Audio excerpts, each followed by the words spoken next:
conflict emerged in the Middle East between US, Israel and Iran. That conflict seemed to be a short one but has continued, and as it has continued, it seems to have fairly significant economic repercussions. What is the economic impact of war? If you shut off the Strait of Hormuz, you're shutting off 7% of the world's energy supply. If 7% is the energy shortfall, 7% is a decline in world GDP. There is no offset to energy. Unlike, say, a COVID shortfall where you were cutting demand and supply and you could throw money at people and keep demand supported, $100 per barrel staying for a year, there are three big implications. The first is on growth, the second is on inflation, third is on currency. It means a terms of trade shock of $80 billion. So if an auto plant, the paint gun uses LNG, and so now the paint gun is not working. Why will you make a car? Tire manufacturers don't have gas. The construction is going to slow down. So second order effects can be much more impactful. Everyone has 2 weeks, 3 weeks of inventory. Markets start panicking. But sometimes markets themselves can change economic expectations. It's not that the investors will panic because the war is extending. When the investors panic, the war will end.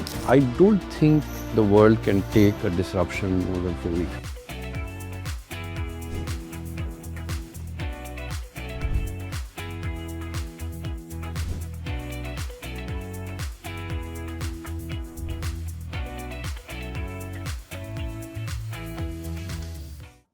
Hi, and welcome to another episode of Open Dialogue.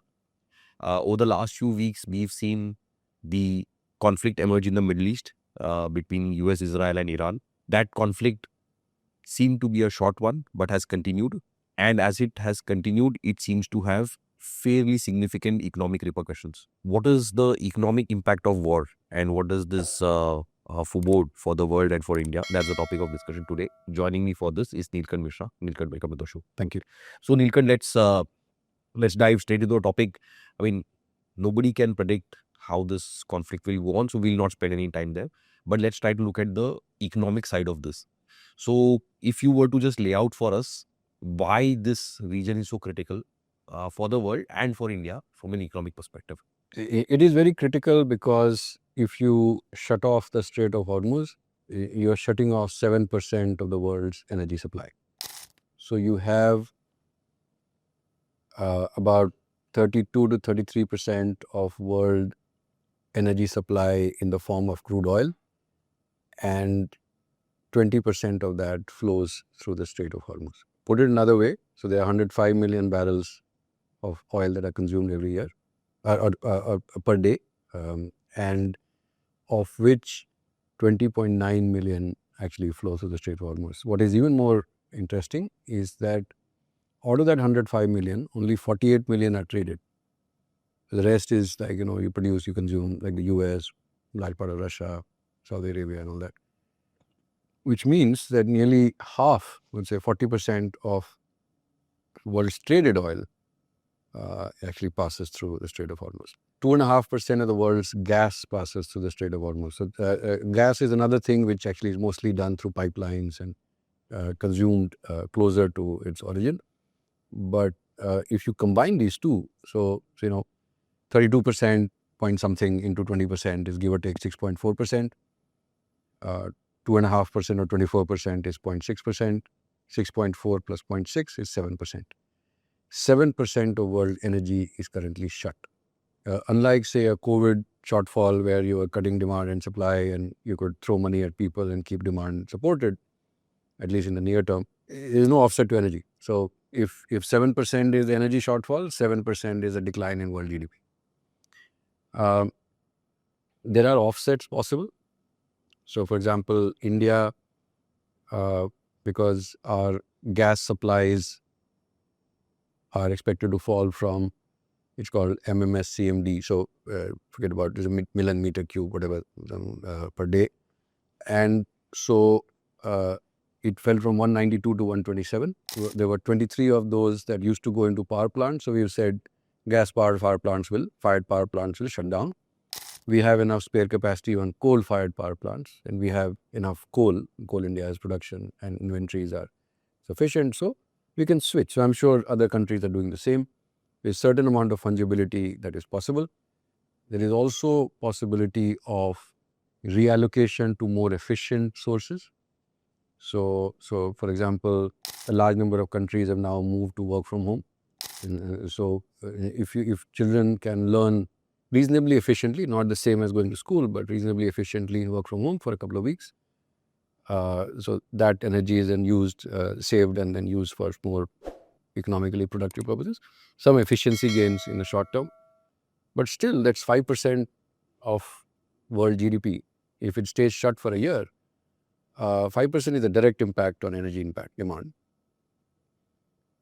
The supply chain disruption effects are much more severe. So, for example, if an auto plant, the paint gun uses LNG, and so now the paint gun is not working. Why will you make a car? If the tile business is shut, so in Morbi, a large number of tile manufacturers don't have gas. Store expansions of many retailers are now stalled because the tiles are not available.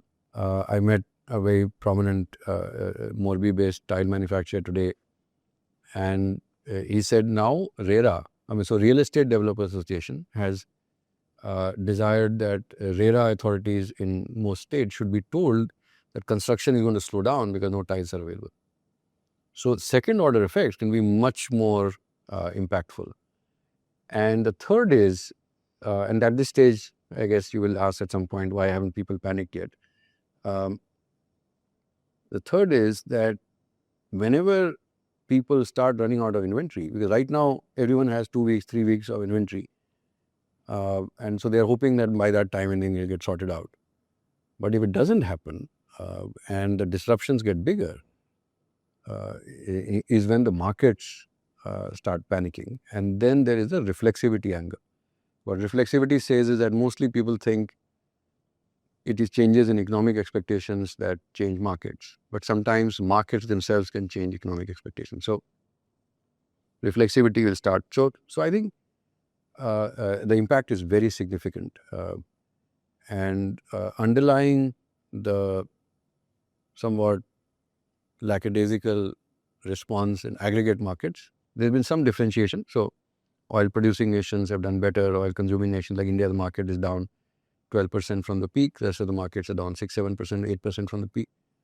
But yeah, compared to the level of disruption, we haven't seen enough, but it is very critical. Great. So Nilkant, thanks. We covered many areas. Let me split this into two parts just to understand this in better detail, and then we get into some other questions. So first is, this is a direct implication of, so one is the direct implication of price of oil and the impact it has on India, and second is the second and third order impacts. We'll take these two separately. Let's just kind of take firstly what happens if, like right now, oil crossed it got to $100 a few days back. It's kind of come back, but what happens to the economy if oil stays at, let's say, 90 or 100 for a reasonably longish period of time? So before we go there, I think it's important to understand why oil prices are going up. And I'm going to go beyond, of course, demand supply, or there is more demand, less supply. In any normal commodity market, which is adequately supplied, the price is set by the highest cost producer. So like say, it's not just oil, but zinc or lead or steel or Any commodity. You do a cost curve. Correct. And usually the cost curve, is saying left from right, it's the lowest here, and then it's going like this, and then it goes like this, right? So depending on where your demand is, you kind of draw the line, and that becomes the price. That's not how the market price is set, but economically that is how it ends up happening. In a situation like today, where you now cut off 7% of world supply, 20% of world oil demand, the reallocation happens on the basis of demand destruction. Who cannot afford to have this price? So, for example, in Sri Lanka, the farmers are now under stress because fertilizers are now missing. We can't afford to pay for it. Pakistan. So, there will be countries which had no inventory and have lower per capita incomes and who are now completely shut out of the market. So, their demand goes out. But and so in that curve, India is somewhere middle of the run. It's not like, in a way we are competing with Japan and Korea and Taiwan and some of those countries, Thailand, which are much higher per capita income, and therefore their net energy imports as a percentage of GDP are higher than India. Like Thailand and Korea are at 7%. We are at about, I think, 3.8 or 4%. China is at 2%. So, but their per capita incomes are higher, so they can definitely afford to pay more. So that's why the prices are going up. So it's to destroy demand. It's like, when onion supply falls by 5-7%, prices have to go up 300% for people to stop having enough onion that, that 5-7% is taken care of.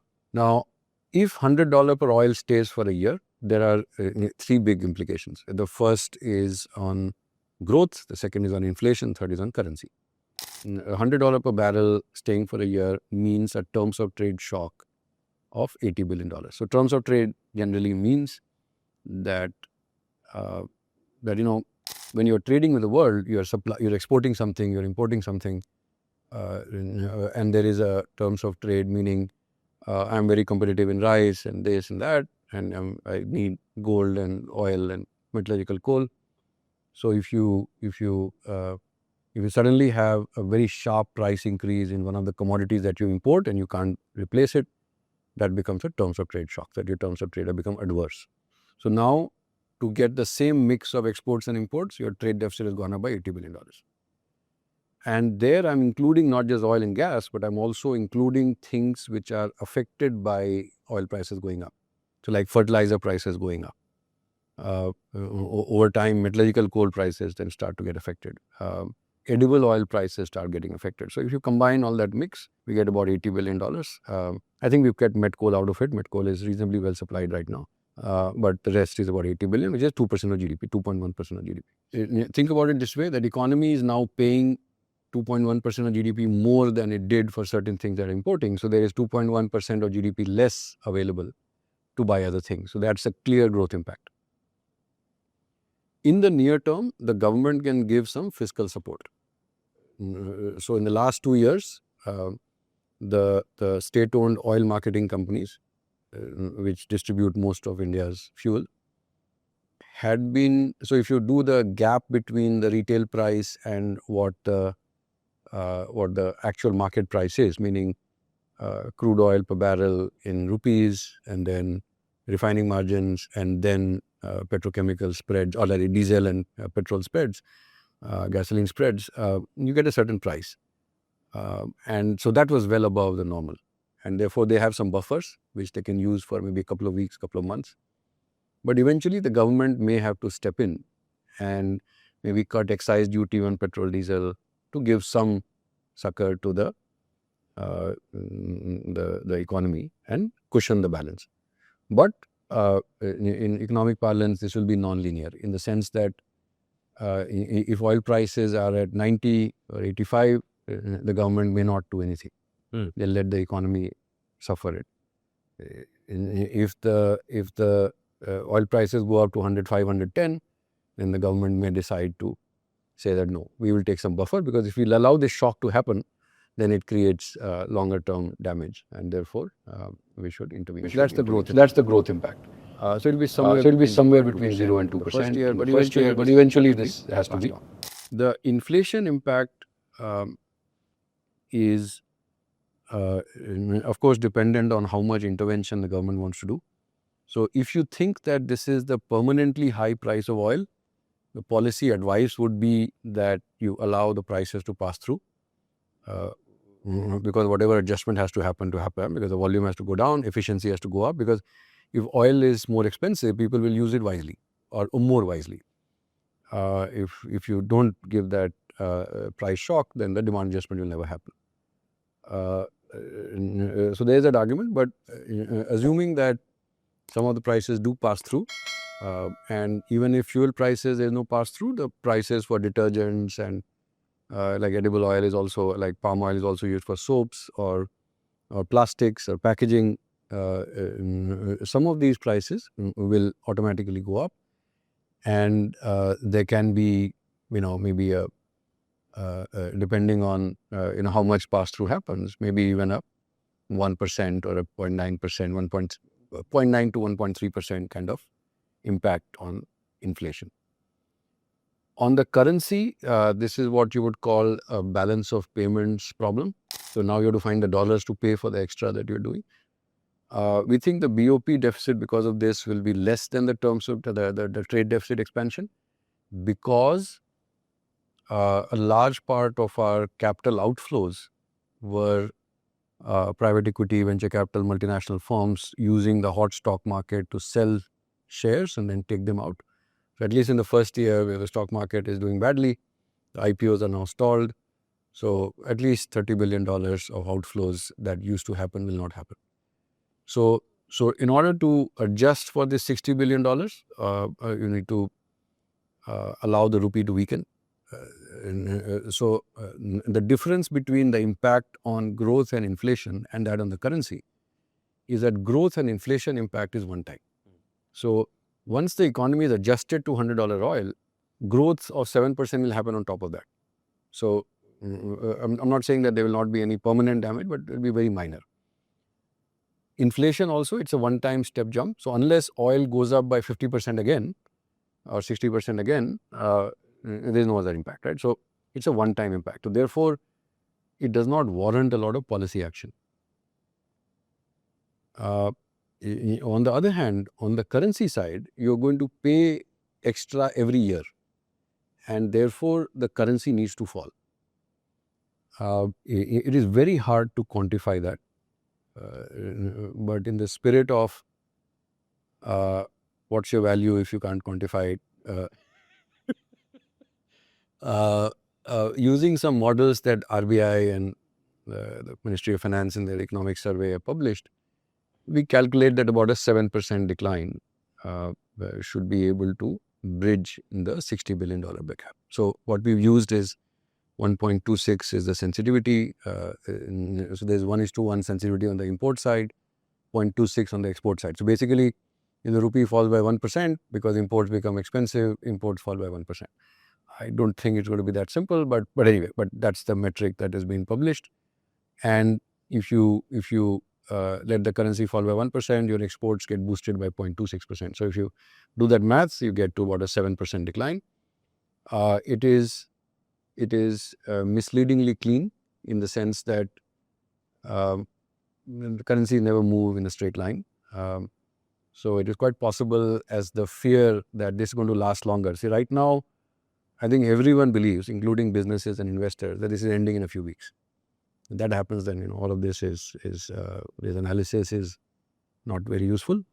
But if this does last a year and the market does get convinced it's going to last a year, then there will be a lot of pressure for the RBI to stabilize the movement. It is quite possible that in the near term it goes weaker than 7% and then pulls back. But those are the adjusting factors that need to happen. As you said, the second order effects of the rupee weakens, then inflation goes up, at least some parts, the supply chain effects of these disruptions, the global impact. See, global economy falling by 5% or maybe more, because it will never be a straight line impact, obviously will show up in many other ways. Yep. The demand for exports will be lower, etc., etc. So Nilkant, so this is kind of the scenario for the oil, for the war, for this conflict lasting for, let's say, a year. And if that happens, then there is a direct impact on growth. Adversely, obviously, there is an impact on inflation upwards. You said about 1.3%, and there is a depreciation of the rupee. Yes, and I must, in order for people to have the comprehensive picture, I think one of the most affected parts will be agriculture. Absolutely. Because what we do now in order to get more food is effectively we convert stored carbon in the form of oil and gas into nitrogen, which then produces more food. So the capture of food, which initially was about capture sunlight and prepare food, is now we supplemented with a lot of energy which we dig out of the ground. Yeah. And so that disruption can actually be meaningful in terms of yields. And even if we are able to manage it somehow, the fact that already sowing in Sri Lanka is stalled because they run out of fertilizer, and there will be many other countries which get into the same boat. Like China has now stopped export of fertilizers. So everyone is now preserving whatever energy they have. So that can be quite disruptive for inflation and also for growth. Right. So now, Nilkan, let's come to the second order impacts, and then we'll come back to some question on what happens if this is, like, let's say, a little bit shorter or a little bit longer as well. So on second order, one very interesting thing you mentioned, and there are many examples of this. So one is, like, a lot of the byproducts of crude, the crude cycle, uh, actually drive lots of areas of our life that we may not even fully appreciate or realize. Correct. Fertilizers is one. So fertilizers are a kind of the crude life is crude production. The conversion of crude to diesel or petrol, etc., has many byproducts. Fertilizers is very heavily dependent on this. The tiles you mentioned. The other one is sulfuric acid. Mm. I read somewhere that 50% of sulfuric acid flows through the Strait of Hormuz. Correct. And sulfuric acid is an ingredient in every chemical reaction. Yes. So the entire chemicals industry is kind of impacted. Someone was saying that, like as an example, plastic bags or containers are a byproduct of this. So you may have your product, but you may not have the packaging to send it. You may have milk, but you don't have So I was talking to someone who's an auto components manufacturer, and they're saying that carbon black is not available. Yeah. Now, it may be one small input, but it just disrupts the whole value chain. And so in many ways, I think complex systems optimize between resilience and efficiency. And this is the second shock in 6 years, where efficiency or at least the pendulum or the needle needs to shift away from efficiency to more resilience. So more inventories. So one of the conversations I was having today, some fireside chat, the amount of inventory India carries or countries carry. So I think China, because they were more worried about a blockade and all that, they were carrying 100 days of oil inventory. We have about 25-30 million barrels of inventory. I would say I wouldn't be surprised if this number went up 4-5 times because the government will realize that this may not be the last time this is happening, and therefore we need to be more resilient. So there will be permanent effects of this as well. So as supply chains then increase buffer inventories, and the focus moves to more, but that's longer term. But right, that in the near term, and this is a global supply chain. See, all of the examples we're using are still very India examples. Because certain component somewhere is no longer accessible, and then the butterfly flapping its wings and the storm appearing somewhere. I think those kind of things will also start happening. Either way, I think the biggest question for all of us is, what does it take for this conflict to end? And that's the reason why I think while people are complaining about shortages, no one is panicking yet, and definitely not investors. So my view is that the end of this war will depend on the investors panicking. So which is kind of that catch-22 oxymoronic assessment. That is the other way around. Yes, it's not that the investors will panic because the war is extending, but when the investors panic, the war will end. Yes. So that's my worldview right now. Let's see. Let's hope that it doesn't happen. Let's hope that it all ends without any major damage or panic. Right. What happens, Nilkant, if this is not a year-long, but let's say 6-month-long event? The first thing is, I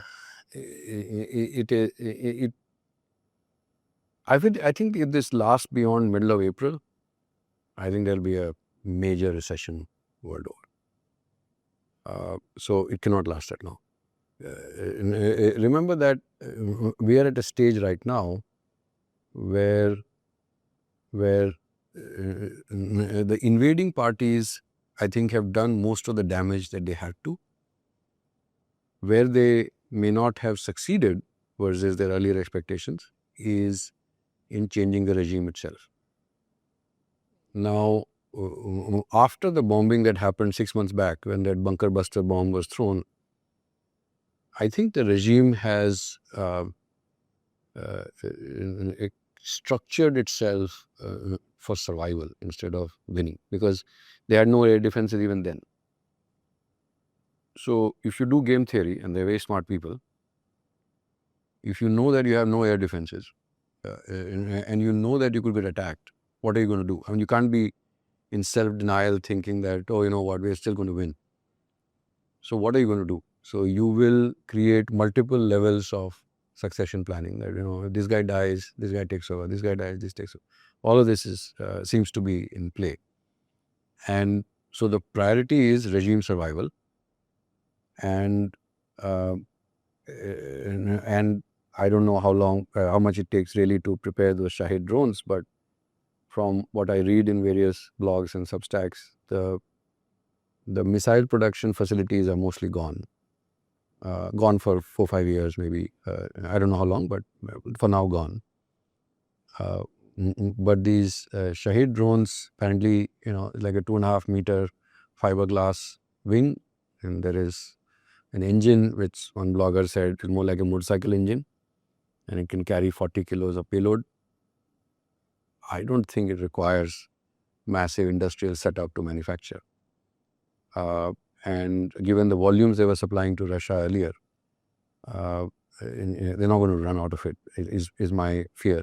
And which means that there is this fascinating book I read called Unrestricted Warfare. This was written by 2 Chinese colonels in 1999, which talks about how modern wars, they said that the first Gulf War was the first technology war, war of technology, because it's the first big war that the US fought after the Armed Forces Reorganization Act of 1986, and also after the Vietnam War debacle. So because the political leadership knew that lost lives are going to be very challenging, so they used technology heavily.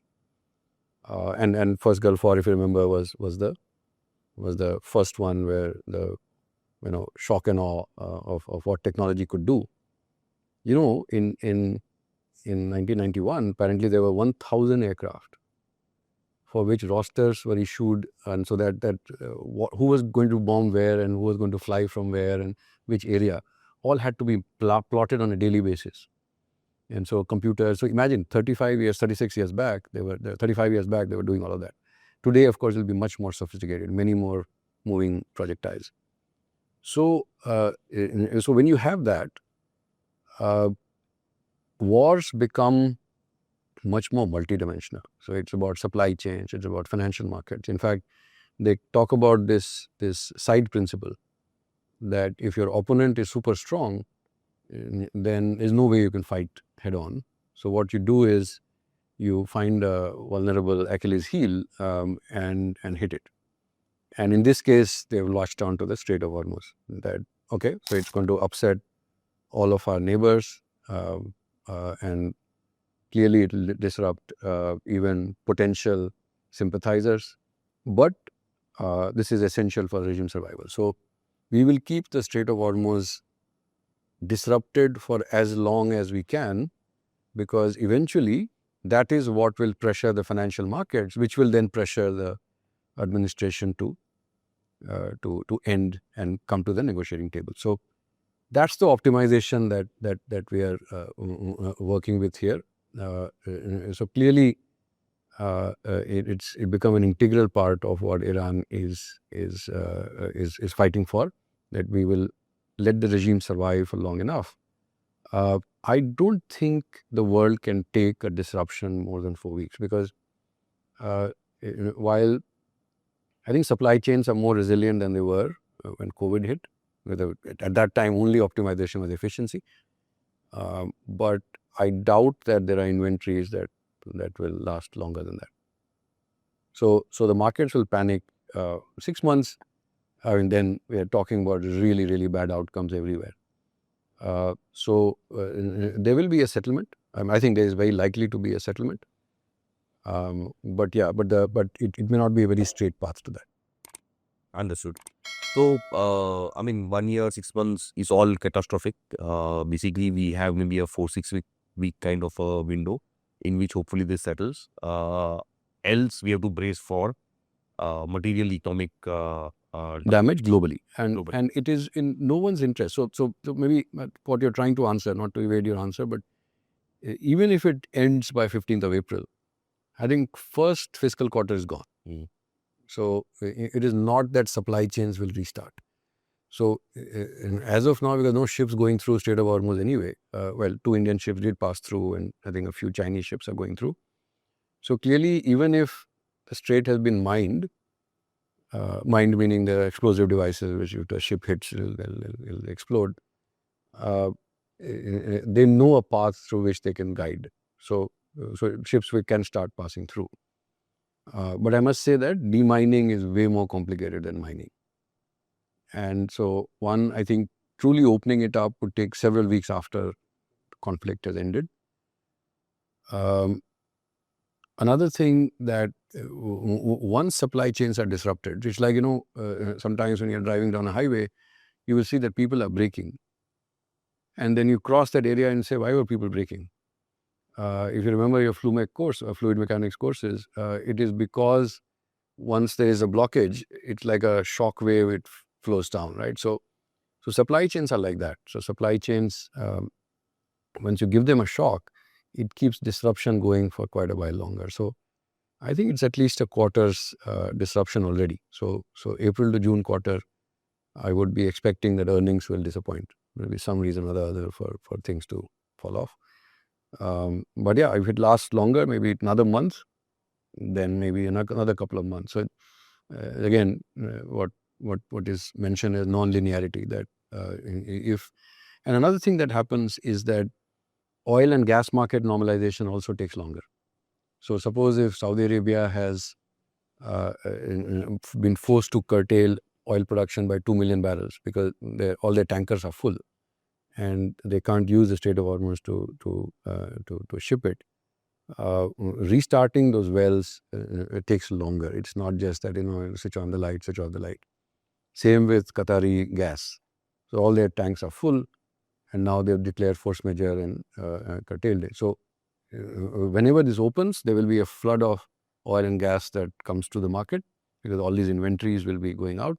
But getting the production restarted fully, and remember that it's like their inventory will move into the inventory because everyone will start building buffers now. We never know when this erupts. So the full normalization, the longer this lasts, the longer the renormalization. Understood. And if we take different regions, how do they, like, let's take US as a block, Europe as a block, Middle East as a block, China, Russia, India. How does, obviously everybody gets materially impacted, but is there you see any differences, any long-term shifts because of this? So the first screen that you can do, or we should do, is net energy imports as a percentage of GDP. And so India is badly off, but not as badly off as I said, Thailand or South Korea. So the one-time adjustment there is going to be much worse. If oil prices stay not permanently higher, but higher for long enough, then India may be worse off than a Korea, because when demand destruction needs to happen, it's a question of who's supporting what and how much they can afford to. So while Korea and Taiwan are reasonably free markets in terms of fuel pricing, so really past due, but I doubt that India will have the intention even to put a lot of fiscal buffer and stop it from happening. So I think we'll be fairly badly impacted. But it's, as I said, it's a one-time impact. It's not a permanent derailment of our growth. I don't think that's what's going to happen. And I would say that because this is a global growth slowdown, and some of the poorest countries in Africa are going to be affected. There could be significant financial market turbulence. And countries that are more reliant on exports are going to be much worse. So on that, I think India is kind of in a better position. Of course, there are other disruptions happening like AI and all that. But point is, at least on this one, and an AI disruption, even if it happens, it's happening, doesn't seem to be happening right now, because till February, our exports, services exports were growing in double digits in dollar terms. So we are not, if we are going to get affected, it's not showing up right now. And so I would say that countries like China, which is why I think it's in China's interest, given that 45% of Iranian government revenues come from China, because 90% of Iranian oil exports are sold to China. I think that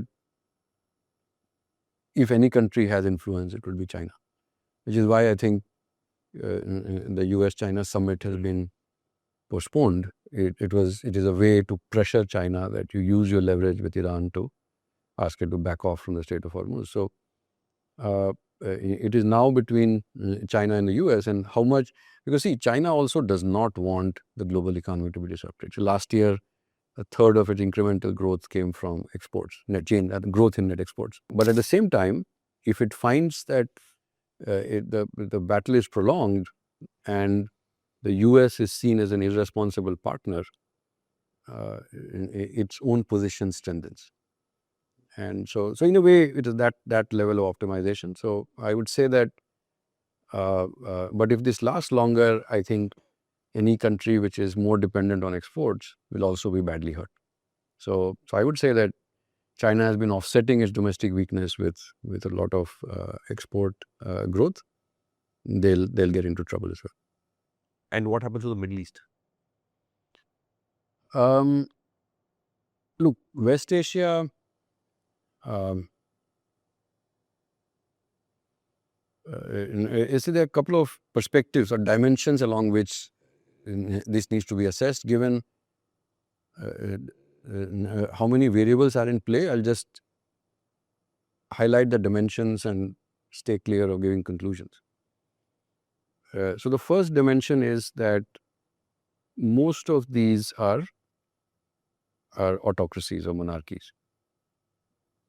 Generally, what happens in democracies is that, suppose a woman is not able to cook food for her kids using the gas stove that she had, whether it is person A or person B or country C or country D, it does not make a difference.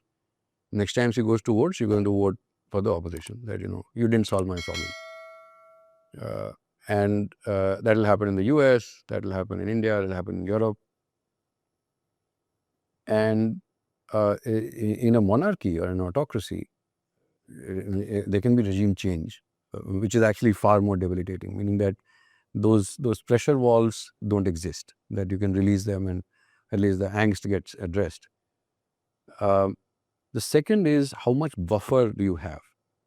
So if you are in Abu Dhabi and you have a $1.1 trillion sovereign wealth fund and it's a small economy, I think burning a $20-30 billion is, so long as you know that this is temporary, is not as disruptive as suppose if you were Iraq.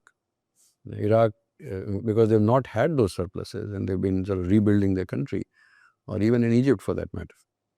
So these are countries which have fragile balance sheets. So if there is, not that Egypt is an oil exporter in a big way, but what I'm saying is that in West Asia, some of these countries could again become unstable if the oil revenues are stuck for a long time. But some of the richer parts like Qatar, Abu Dhabi, I don't think, a month or two of disruption is really going to break the bank for them. And if this lasts longer, I think the internal market, so like say UAE, the real estate market, which was really running hot because immigration was being encouraged and it was growing very rapidly. Once you have this problem that, missiles were being thrown, even if you say that, now they will not be thrown, assuming that can be assured, I'm not sure that they will come back. So some of these can be. So these are the three dimensions on which I will look. One is how political will there be political instability because of this? Because that could also be dependent on how much balance sheet strength they have to withstand sustained disruption in incomes. And the third is how much of it, how much is the impact on the domestic economy of the sudden shift in safety, and which is where I think the outcome of this war, if it turns out that there is indeed regime change in Iran, could be seen very differently, because then people may think that this whole region becomes much more stable. Though as the days and weeks pass, it does look like regime change is not on the cards. Fantastic, Nilkan. Thanks a lot for this broad perspective. So basically, we spoke about many areas, but this conflict, if it does extend, it has direct impact on global GDP growth, obviously India's GDP growth as well, inflation and currency. On the GDP side, whatever is the percentage reduction in the supply of oil translates directly into the GDP. So if there's a 2% drop net through the year, then that's a 2% drop in global GDP through the year, which is very material because global GDP growth itself is in the 2 to 3% range. So a 2% drop or 3%, or maybe if it's a higher drop, then basically we are already looking at a contraction of GDP, which is then has very material follow-on effects. Uh, GDP and so the growth and inflation are one-time kind of shocks. The currency shock is a ongoing one. There are second-order impact, which is many byproducts of crude go into various things, and those various supply chains will be impacted. Some of these we are already kind of seeing. But if this kind of continues, then that could get exacerbated, which will again have an impact on growth and on inflation and on currency. This is, we have maybe the world has like 4-6 weeks for this to stop. If it does stop in that time period, then maybe we have a little bit of a dip and we come back. But if it is longer, then we are in for a challenging time. Everybody gets impacted across the world. The net energy importers get impacted more because kind of for them it is far more catastrophic. But also countries which export a lot like China get impacted because global demand falls. And when it comes to the Middle East, there could be some other implications around the political environment of the region, as well as the long-term perception. A lot of Middle East is immigration driven, and so there could be challenges to some of those markets like real estate and the like. Yeah, doesn't look like a great picture if it continues for long. So let's all hope for this to conclude very quickly. Yes. And thanks, Nilkan, for sharing your perspective. Thank you for having me. Thank you for listening into this episode of Open Dialogue. I hope you enjoyed this as much as we've enjoyed bringing it to you. We are overwhelmed by the response that we received and really look forward to your comments and feedback. Do like and subscribe to our channel to keep track of new episodes that are coming through. Thank you.